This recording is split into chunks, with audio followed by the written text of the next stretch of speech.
Tina Turner, icône intemporelle de la musique, incarnait l'image d'une vie parfaite.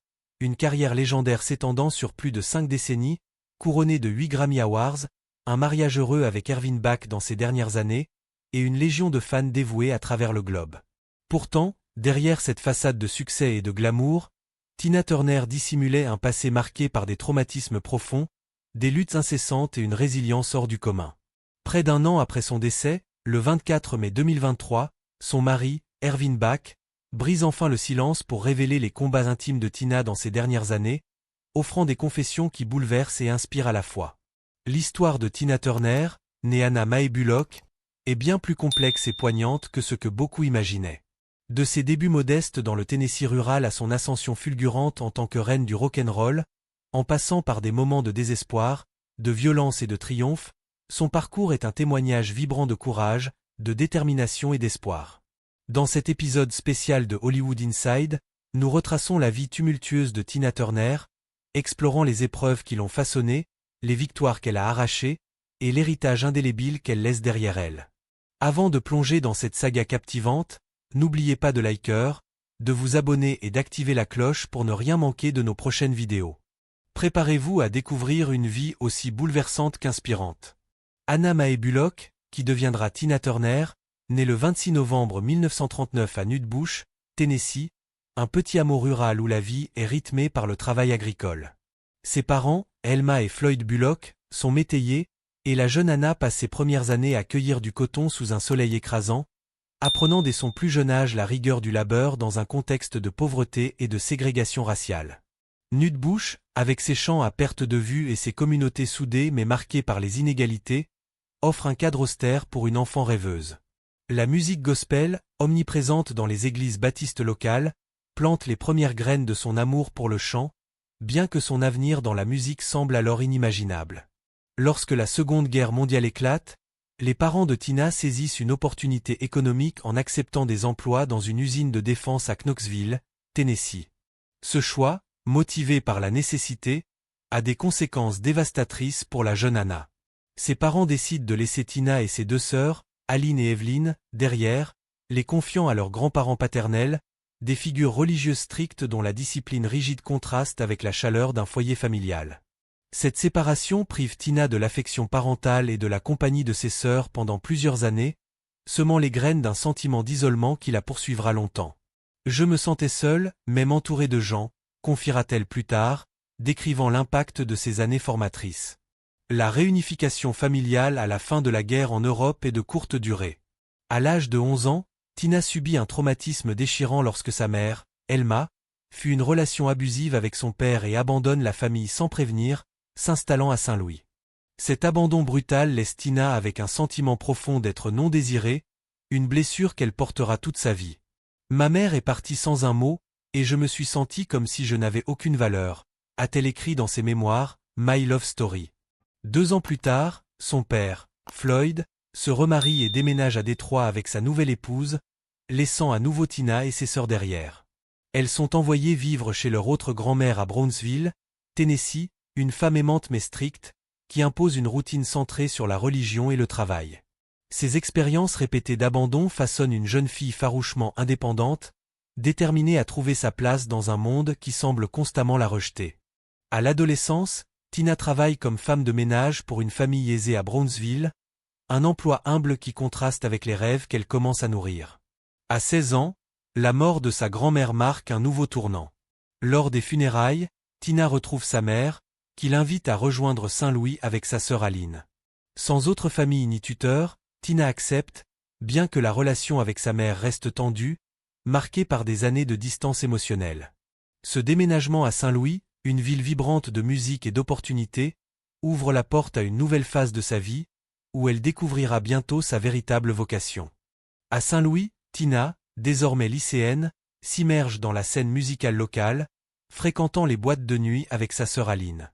Une soirée au Manhattan Club en 1957 change son destin à jamais. Là, elle assiste à une performance des Kings of Rhythm, un groupe dirigé par Ike Turner, dont l'énergie brute et le rythme endiablé captivent la jeune femme de 18 ans. Le charisme d'Ike, mêlé à la puissance de sa musique, enflamme l'imagination de Tina, qui rêve de rejoindre le groupe. À l'époque, les Kings of Rhythm sont un ensemble exclusivement masculin, et Ike rejette initialement ces demandes. Mais Tina, déterminée, saisit une opportunité en or lors d'une pause du groupe. S'emparant du micro derrière la batterie, elle interprète une ballade blues de B.B. King avec une intensité qui électrise l'audience. Impressionnée, Ike l'invite à chanter davantage, et elle devient rapidement une membre permanente du groupe, surnommée la « reine » des Kings of Rhythm. À ses débuts, Tina, encore connue sous le nom de Little Anne, jongle entre sa carrière naissante et une vie personnelle tumultueuse. Elle entame une relation avec Raymond Hill, le saxophoniste du groupe, tandis que sa sœur Aline sort avec le batteur. Cette période est marquée par une nouvelle épreuve. À 18 ans, Tina tombe enceinte de Hill. Lorsqu'elle l'annonce à sa mère, celle-ci, furieuse, la met à la porte, rompant leur lien pour la deuxième fois. Tina emménage avec Hill, qui vit chez Ike Turner, et donne naissance à son premier fils, Craig, en 1958. Mais il l'abandonne peu après, retournant dans sa ville natale sans jamais revenir. Mère célibataire à 19 ans, rejetée par sa famille, Tina trouve du réconfort dans la musique, qui devient son ancre dans un monde instable. La musique était ma bouée de sauvetage, a-t-elle confié, décrivant comment le chant lui offrait un espace pour exprimer sa douleur et ses espoirs. En 1959, Tina enregistre sa première chanson, Box Stop, en tant que choriste, mais une opportunité majeure se présente en 1960. Ike écrit à Fall in Love pour un autre artiste, mais lorsque celui-ci ne se présente pas en studio, Tina le convainc de la laisser chanter. Sa performance, d'une intensité rare, persuade Ike d'envoyer la bande à Sur Record, un label R&B de Saint-Louis. Juggy Murray, le président du label, est tellement impressionné qu'il achète les droits pour 25 000 $, une somme considérable à l'époque, et insiste pour que Tina soit la vedette. Ike, voyant son potentiel, la rebaptise Tina Turner, déposant même le nom comme marque pour s'assurer un contrôle total. Ce geste, apparemment anodin, révèle déjà son intention de dominer tous les aspects de sa carrière. A Fall in Love devient un succès retentissant, atteignant le top des charts R&B et le top 30 des charts pop, lançant Tina sur la scène nationale. Cependant, cette décision marque aussi le début d'une relation toxique, où Ike exerce un contrôle oppressant, posant les bases d'années de violence et de manipulation. La relation entre Tina et Ike évolue rapidement d'une collaboration professionnelle à une romance, débutant officiellement en 1960 lors d'une fête où Tina cherche refuge auprès d'Ike pour échapper aux avances d'un autre musicien. Cependant, leur relation est compliquée dès le départ. Ike est encore dans un mariage de fait, et ses infidélités deviendront un problème récurrent, souvent affiché publiquement avec d'autres femmes. En 1960, Tina donne naissance à leur fils, Ronnie, son deuxième enfant. Le couple s'installe à Los Angeles avec Ronnie, Craig, et les deux fils d'Ike issus d'une relation précédente, formant une famille recomposée sous tension. Malgré les défis d'équilibrer une carrière exigeante et une vie familiale, Tina se heurte à l'intransigeance d'Ike, qui privilégie le succès musical à tout prix. Ike ne voyait que la musique, le succès, le contrôle, a-t-elle écrit, décrivant un homme obsédé par sa vision au détriment de leur bien-être. Le mariage d'Ike et Tina, célébré en 1962 à Tijuana, au Mexique, est loin d'être romantique. La cérémonie civile, organisée dans une ville sordide, est suivie d'une visite humiliante dans un bordel, une expérience que Tina gardera secrète pendant des décennies. Ce moment marque le début d'une union marquée par la violence et le contrôle. Ike impose à Tina des règles strictes, allant jusqu'à la frapper avec un tendeur à chaussures lorsqu'elle exprime des réticences à changer son nom ou à suivre un emploi du temps de tournée épuisant. Ces abus deviennent une constante, Tina montant souvent sur scène avec des marques physiques, lèvres contusionnées, yeux au beurre noir qu'elle dissimule sous un maquillage lourd et des perruques élaborées. Ces perruques, devenues sa signature, ne sont pas un simple choix esthétique. Elles reflètent les insécurités de Tina concernant son apparence et sa voix, qu'elle jugeait inhabituelle. « Je ne me trouvais pas belle, et ma voix me semblait étrange », a-t-elle confié. Ses tenues flamboyantes, changeant plusieurs fois par spectacle, et ses chorégraphies dynamiques la distinguent des autres artistes féminines de l'époque, comme Aretha Franklin ou Diana Ross, qui se concentrent principalement sur le chant. Le duo Ike&Tina Turner revu connaît un succès fulgurant dans les années 1960, leurs spectacles énergiques attirant des publics mixtes, même dans les États du Sud marqués par la ségrégation raciale. Accompagnée des Ikettes, ses choristes danseuses, Tina captive les foules avec son énergie débordante et sa présence scénique magnétique.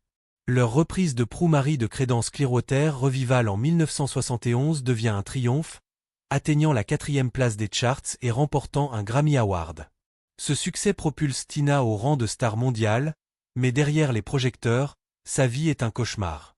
Les abus physiques et émotionnels d'Ick, exacerbés par sa toxicomanie et son trouble bipolaire non diagnostiqué à l'époque, poussent Tina à bout. En 1968, désespérée, elle tente une overdose de Valium, un cri de détresse qui lui apporte une clarté nouvelle, elle doit s'échapper. Cette tentative m'a montré que je devais prendre ma vie en main, a-t-elle écrit. En 1976, après une violente dispute dans un hôtel de Dallas, Tina s'enfuit avec seulement 36 cents et une carte de crédit de station-service, vêtue de vêtements ensanglantés. Elle trouve refuge chez un ami et entame le processus de divorce, déterminée à reprendre sa vie en main. Le divorce de Tina et Ick, finalisé en 1978, est un moment libérateur mais difficile. Tina renonce à presque tous argent, propriété, droit sur les chansons pour conserver son nom, Tina Turner, qu'elle considère comme son bien le plus précieux. Seule avec ses 4 fils, Craig, Ronnie, et les 2 fils d'Ick qu'elle a élevés, et une assistante, elle survit grâce à des bons alimentaires, vivant sous la menace constante de violences locales. Des voyous tirent sur sa voiture et sa maison à Los Angeles, la forçant à dormir dans un placard pour protéger ses enfants, tandis que son assistante veille dans la chambre des enfants. Ces années post-divorce sont marquées par la peur et la précarité, mais aussi par une détermination farouche. Je savais que je devais me battre pour moi et mes enfants, a-t-elle déclaré. Dans les années 1970, Tina lutte pour relancer sa carrière, se produisant dans des cabarets, des hôtels et des petits clubs, souvent perçus comme une relique du passé associé à Ick.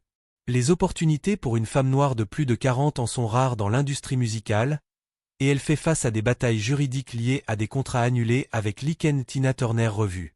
En 1979, Tina prend une décision controversée en se produisant en Afrique du Sud, alors sous le régime de l'apartheid.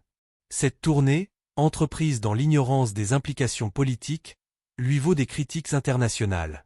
Dans ses mémoires, elle se défend en invoquant sa naïveté. Je ne comprenais pas pleinement la situation en Afrique du Sud. J'avais besoin de travailler pour survivre. Cet épisode marque un point bas dans sa carrière, ternissant temporairement son image.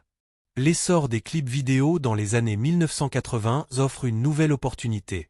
Sous la direction d'un nouveau manager, Roger Davis, Tina sort Ball of Confusion, une reprise des Temptations qui rencontre un succès modeste mais marque sa première apparition sur MTV, un jalon pour une artiste noire. Ce moment attire l'attention des maisons de disques européennes, où Tina commence à se réinventer comme artiste solo, loin de l'ombre d'Ick. En 1983, à 45 ans, elle signe avec Capitol Records et enregistre l'album Private Dancer en seulement 14 jours au Royaume-Uni, avec des collaborateurs comme Mark Knopfler de Dire Straits et Martin Ware de Heaven 17. L'album, porté par des hits comme What Has Love Got to Do With It, Better Be Good to Me, Private Dancer et I Can't Stand the Rain, devient un phénomène mondial, vendant plus de 20 millions d'exemplaires et faisant de Tina une superstar solo. Le single What Has Love Got to Do With It atteint la première place des charts américains, un exploit rare pour une artiste de son âge et de son parcours.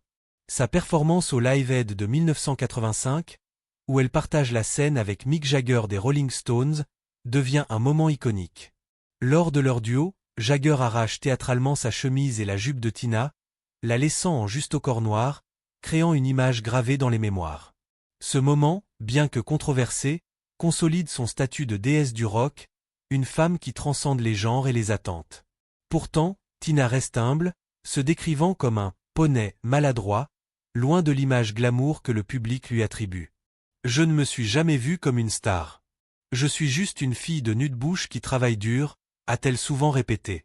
En 1991, son intronisation au Rock and Roll Hall of Fame en tant que membre d'Ick & Tina Turner Revue est douce amère. Elle refuse d'assister à la cérémonie, ne voulant pas partager la vedette avec son agresseur, tandis qu'Ick, incarcéré à l'époque, est également absent. Élevée dans la foi baptiste, Tina trouve un refuge spirituel dans le bouddhisme en 1973, pendant une période particulièrement sombre de son mariage avec Ick. Introduite à la pratique du chant bouddhiste, Nam Myoho Renge Kyo, par un ami, Dick Alper, elle y puise une force intérieure qui l'aide à surmonter les abus et la solitude.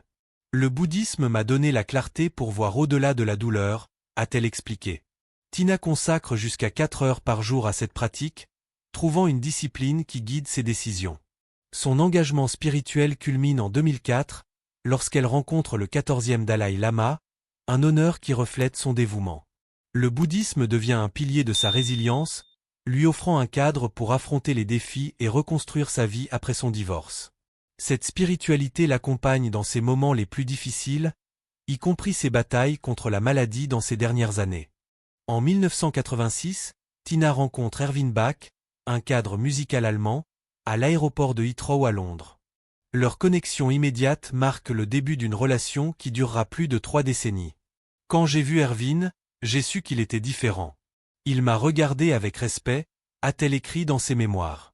Ils s'installent ensemble à Zurich en 1994, où Tina trouve enfin un havre de paix loin des tumultes de sa vie passée.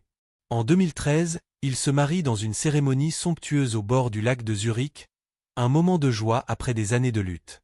Cependant, 3 semaines plus tard, Tina subit un AVC sévère qui la laisse incapable de marcher. Fidèle à sa résilience, elle réapprend à marcher grâce à une rééducation intensive, un processus qu'elle décrit comme un combat de tous les instants. Mais de nouveaux défis émergent. En 2016, un diagnostic de cancer intestinal la confronte à une nouvelle épreuve. Optant initialement pour des traitements homéopathiques, elle fait face à des complications graves, entraînant une insuffisance rénale.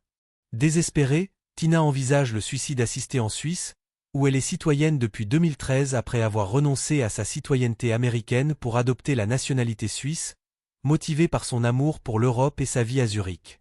Dans un acte d'amour extraordinaire, Erwin lui offre l'un de ses reins en 2017, une greffe réussie qui symbolise leur lien indéfectible. Erwin m'a littéralement donné une nouvelle vie, a-t-elle déclaré, émue par ce sacrifice. En 2018, Tina fait face à une nouvelle tragédie avec le suicide de son fils aîné, Craig, à l'âge de 59 ans.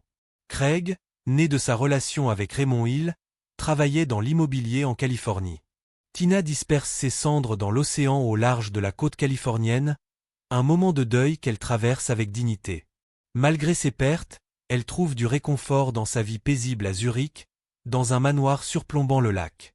Une pancarte sur sa porte, en allemand, résume son désir de tranquillité, ne sonnez pas avant midi. Ces années finales sont marquées par une sérénité durement gagnée, entourée de l'amour d'Erwin et de la beauté du paysage suisse. Tina Turner s'éteint le 24 mai 2023 à l'âge de 83 ans, laissant derrière elle un héritage monumental. Sa mort, bien que choquante pour ses fans, est le point final d'une vie marquée par des épreuves inimaginables et des triomphes extraordinaires. Dans ces dernières années, elle profite d'une sérénité qu'elle n'avait jamais connue, entourée de l'amour d'Erwin et de la tranquillité de Zurich. Son mari, brisant le silence, partage des souvenirs émouvants de leur vie ensemble, révélant la force et la vulnérabilité de Tina jusqu'à la fin. Tina était une battante, mais elle était aussi humaine, avec ses peurs et ses espoirs, a-t-il confié, offrant un regard intime sur la femme derrière la légende. Le parcours de Tina Turner est une ode à la résilience, à la force et à l'esprit indomptable. De son enfance marquée par l'abandon à sa lutte contre un mariage abusif, en passant par son triomphe en tant qu'icône mondiale, elle a surmonté des obstacles qui auraient brisé beaucoup d'autres.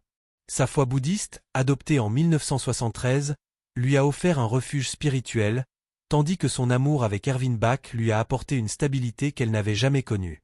Son rôle de pionnière pour les femmes noires dans le rock, sa capacité à transcender les genres musicaux, et sa présence scénique inégalée ont fait d'elle une source d'inspiration pour des millions de personnes. Des chansons comme What Has Love Got to Do With It et Prue Marie résonnent encore, tout comme son histoire de courage face à l'adversité. Tina Turner a prouvé que même les moments les plus sombres peuvent mener à une lumière éclatante. Son héritage, célébré à travers des films comme What Has Love Got to Do With It, 1993, et la comédie musicale Tina, The Tina Turner Musical, continue d'inspirer les générations. Quelle est votre chanson ou souvenir préféré de Tina Turner? Partagez vos pensées dans les commentaires et dites-nous comment elle a touché votre vie. N'oubliez pas de liker, de vous abonner et de partager pour célébrer l'héritage de cet artiste incomparable. Merci de nous avoir rejoints, et à bientôt sur Hollywood Inside.